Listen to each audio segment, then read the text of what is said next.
Some truths don't explode in headlines, they hide in plain sight, waiting for the right moment to be exposed. For years, the unusual closeness between Donald Trump and his daughter Ivanka raised eyebrows, whispered about in private circles but rarely confronted directly. It wasn't until Barack Obama chose to speak out that the shadow transformed into a storm.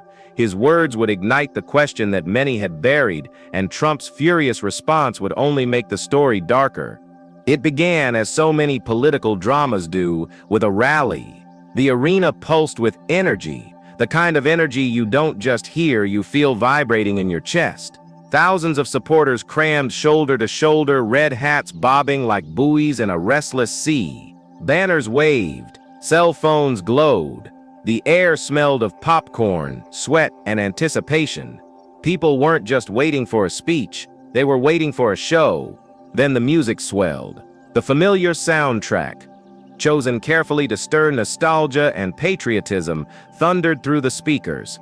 A spotlight cut across the stage, blinding in its intensity, and then he appeared. Donald Trump. He walked out with that unmistakable strut, his shoulders squared, his chin lifted as if the applause were his birthright. His hand rose in a half-wave, half-command gesture, and the crowd responded on cue, roaring with cheers that shook the rafters. For a few minutes, it was the same rhythm everyone expected. Strong declarations about leadership, promises of greatness, fiery lines about enemies at home and abroad. He thrived in that space, the call and response energy that made his rallies feel less like political events and more like rock concerts. But then, something changed. His voice softened, dropping from thunder to something almost intimate. The crowd, trained to his every shift, fell quiet. This wasn't the script, this wasn't policy, this wasn't another line about America first, this was personal. He leaned closer to the microphone, his eyes scanning the crowd, and said the words that would ignite a storm not just in that arena, but across the nation.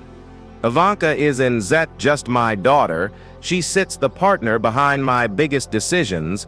For a split second, time froze. The words hung in the air like a photograph suspended mid-frame. Some clapped automatically, unsure of what else to do. Others glanced at each other, brows furrowed, confusion creeping into their expressions. Partner. He hadn't called her an advisor. He hadn't called her a supporter. He had used a word that implied equality, power, intimacy.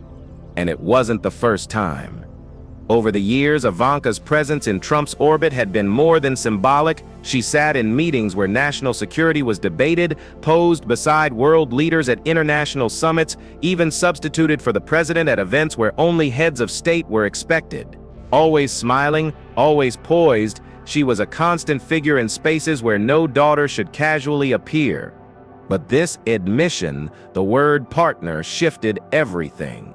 It wasn't whispered speculation anymore. It wasn't a blurry photo or a rumor from a staffer. It was Trump himself, on live television, declaring her role, declaring her influence, declaring that behind the curtain of the presidency, Ivanka wasn't just a daughter, she was something more.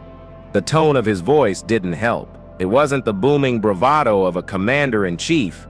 It was softer, almost tender, almost protective. The way he lingered on the word made it sound less like a political fact and more like a personal confession. You could see the ripple in the audience, people shifting in their seats, whispering to the person beside them, their eyes darting toward where Ivanka sat in the front rows. She smiled, polished as always, her composure flawless, but the applause had thinned, replaced by an uneasy murmur. Because if Ivanka was truly his partner in decisions, what did that mean for the presidency? For years, critics had pointed to Trump's strange remarks about his daughter, the infamous moment on national television when he joked, "If Ivanka weren't my daughter, perhaps I'd be dating her." Back then, people laughed nervously, dismissing it as one of his eccentricities. But paired with his declaration now, it no longer felt like a joke. It felt like a pattern. Trump carried on as if nothing unusual had happened. He gestured proudly toward her, smiled as the crowd clapped half-heartedly, and returned to his talking points about jobs, borders, and victory, but the seed had been planted. His words had already begun to spread like cracks across ice. In the sea of red hats, some supporters brushed it off. That's just Trump being Trump. Others leaned in, whispering, sensing something deeper, something off. Because if Ivanka was his partner, then where did that leave his advisors, his cabinet, his generals, and more importantly, where did that leave the people? One sentence, one slip, or perhaps one revelation, and with it, the stage was set for one of the most explosive confrontations in modern political history. While Trump's words echoed across the airwaves, stirring confusion and unease, another figure was listening in silence: Barack Obama. Unlike the rally crowd, Obama wasn't clapping and he wasn't whispering in confusion. He was processing, observing, taking mental notes with the precision of a chess player who could already see 5 moves ahead. For months before that rally, fragments of information had been drifting toward him, small at first, easy to dismiss. A phone call that didn't go through official channels. A meeting left off the public schedule. A late-night discussion where someone swore Ivanka had been in the room while decisions of national security were being shaped.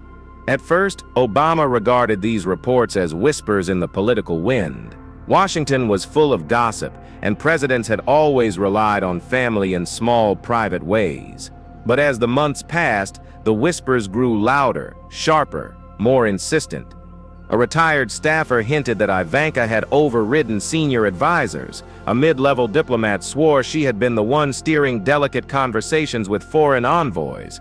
Documents emerged, redacted, fragmented, but suggestive. Intercepted communications pointed to channels being opened through Ivanka, bypassing the machinery of government entirely. Piece by piece, the puzzle took form. And when Trump publicly referred to Ivanka as his partner, Obama knew the whispers weren't just smoke. There was fire. Obama was not a man who acted on impulse. He was measured, deliberate. 8 years in the White House had taught him that every word carried weight. Every pause could shift history. He valued process, transparency, the rule of law. And now, watching Trump blur the line between family and governance, he felt something fundamental snapping. The announcement of a bipartisan summit provided the perfect stage. It was billed as a conversation about democracy, leadership, and trust, safe topics on paper, but in reality a high-stakes gathering of senators, governors, diplomats, and media from across the world. Cameras would be everywhere. The eyes of the nation would be watching. On the day of the summit, the atmosphere inside the grand hall buzzed with a nervous anticipation. Rows of polished wood desks gleamed under the lights. Flags from every state lined the walls, a reminder that this was supposed to be about unity. Conversations hummed like static, small talk between lawmakers, guarded exchanges between rivals, and then Obama entered. He didn't need the theatrics of music or spotlights. He moved with quiet authority, shaking hands, offering a polite smile here, a nod there. His presence carried its own gravity, not loud but undeniable. He wore a dark suit, crisp but understated, the kind of attire that made him look more like a professor preparing for a lecture than a former president about to drop a political bomb. The opening speeches passed as expected, calls for cooperation, rehearsed jokes to draw polite laughter, the usual rhetoric of bipartisanship. But beneath the surface, everyone knew Obama had something heavier in his pocket. When his turn came, the room stilled. The cameras zoomed in. He leaned forward slightly, his voice calm, almost gentle, but his words carved through the hall with precision. He began with principles. The importance of transparency, the necessity of boundaries in leadership, the idea that democracy was not just about elections or policies, but about protecting the invisible lines that separated public duty from private loyalty. At first, it sounded ordinary. A reminder, not a revelation. But then his tone shifted. The pauses between his sentences stretched longer. The weight of his words grew heavier. The audience felt it before they understood it. Something was about to land. And then it did. Without raising his voice, Obama revealed that he had reviewed months of evidence suggesting that Ivanka Trump played a far greater role in presidential decision-making than the public had ever been told. He didn't shout. He didn't accuse recklessly. He spoke of secret meetings, intercepted calls, testimonies from insiders who had witnessed Ivanka guiding decisions that should have been confined to the president and his cabinet. The silence in the room was total. Senators froze mid-breath. Journalists stopped scribbling. The cameras locked onto his face as though afraid to miss even the slightest twitch.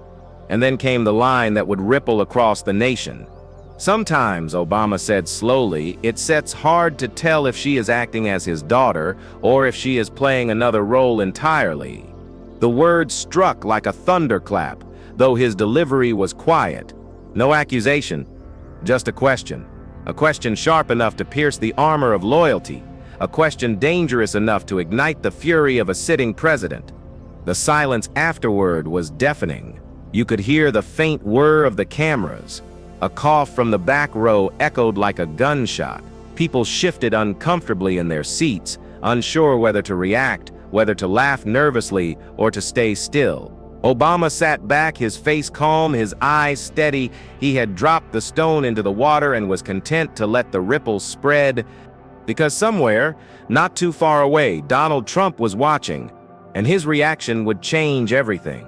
The silence after Obama's words stretched like a rope pulled too tight, ready to snap.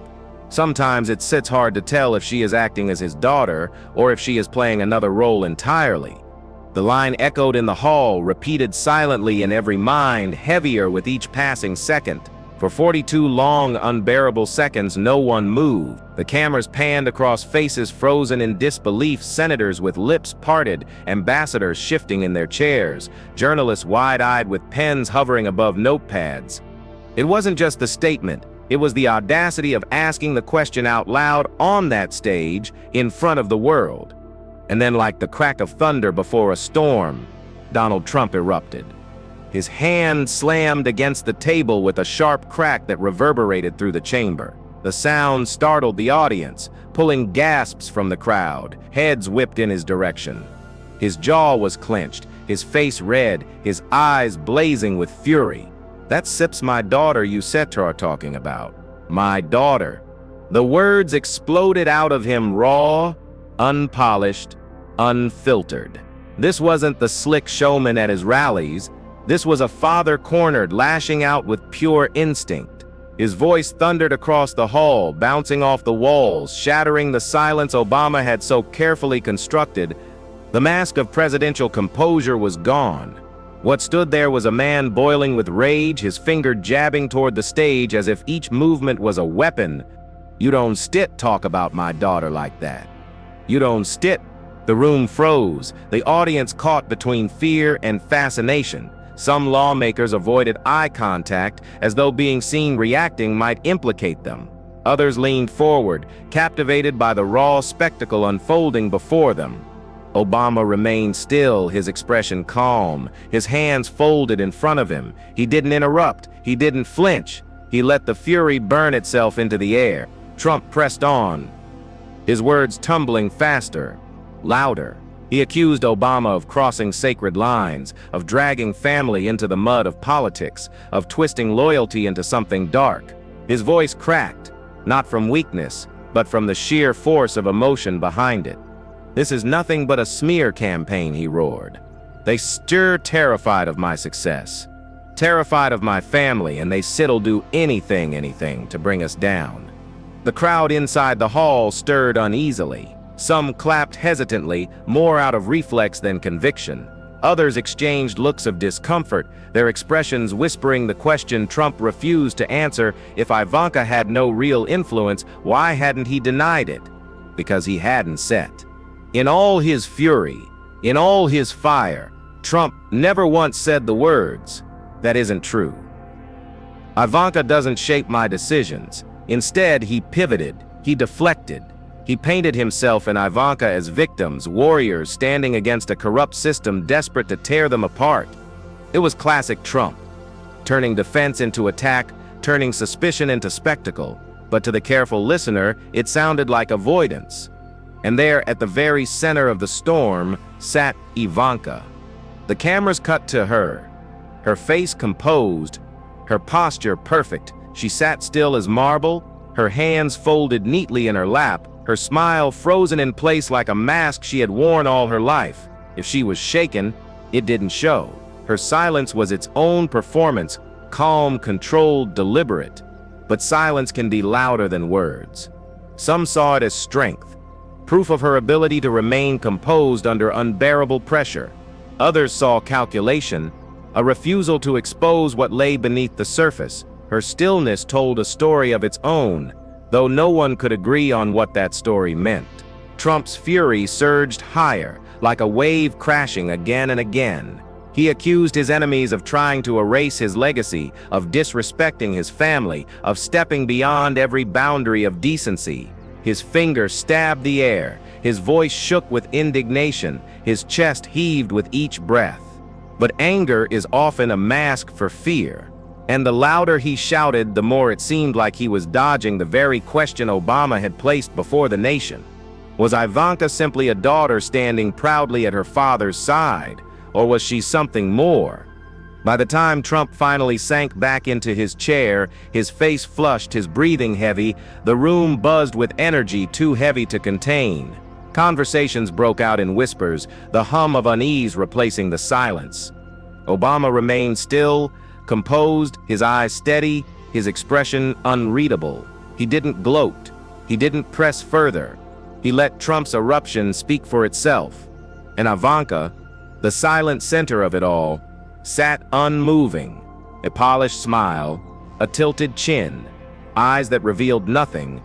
The summit, meant to be a discussion on democracy and unity, had transformed into a battlefield, one where family, power, and politics collided in front of the world. And as the cameras rolled, the nation was left with the same question Obama had asked, now burning hotter than ever: where did the daughter end and the partner begin?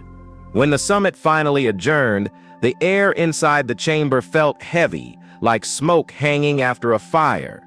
Lawmakers rose slowly from their seats, their conversations hushed, their eyes darting toward one another with caution. The atmosphere was not that of a meeting that had ended. It was that of a battlefield after the cannons had gone silent.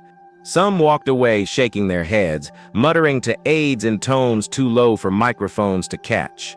Others lingered in tight circles, whispering fiercely, as if afraid the walls themselves might be listening. Obama sits words still lingered like an echo. Sometimes it sits hard to tell if she is acting as his daughter or if she is playing another role entirely. Trump Sip's fury still thundered in memory. That Sip's my daughter you sip talking about. My daughter. And in between them, Ivanka's silence loomed larger than either man's voice. Within hours, the clash dominated every news cycle. Cable networks ran the footage on a loop. The calm precision of Obama Sip's delivery, the raw eruption of Trump Sip's anger, the camera Sip's tight zoom on Ivanka Sip's frozen smile. Headlines screamed across screens. Obama questions Ivanka Sip's role in White House. Trump explodes in summit showdown. Ivanka silent amid growing storm. Analysts dissected every second. Body language experts replayed Ivanka's stillness frame by frame, debating whether her crossed hands betrayed composure or fear. Psychologists weighed in on Trump's eruption, some calling it paternal protectiveness, others labeling it deflection rooted in insecurity. For the American people, the debate spread quickly from television screens into living rooms, offices, and dinner tables. Families argued late into the night. Some insisted Obama had gone too far, dragging family into politics. Others countered that Trump had crossed the line first by elevating Ivanka to the level of partner in the nation's highest office. On social media, the storm was relentless.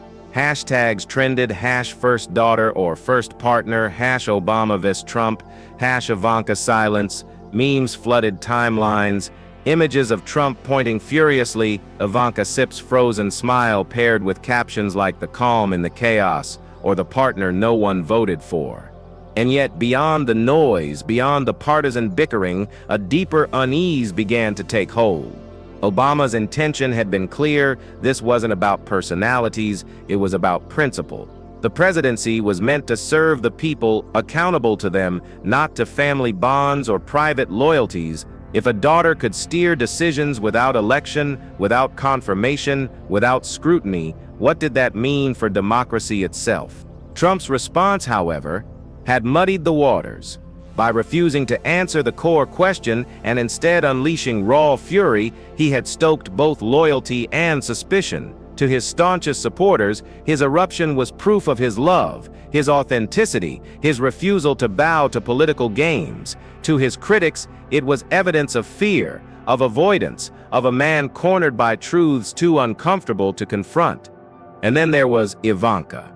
Her silence became its own kind of statement, one that no analyst could fully decode. To some, it was the embodiment of grace under fire, a woman refusing to dignify slander with a reaction. To others, it was a shield, a calculated refusal to reveal what she knew.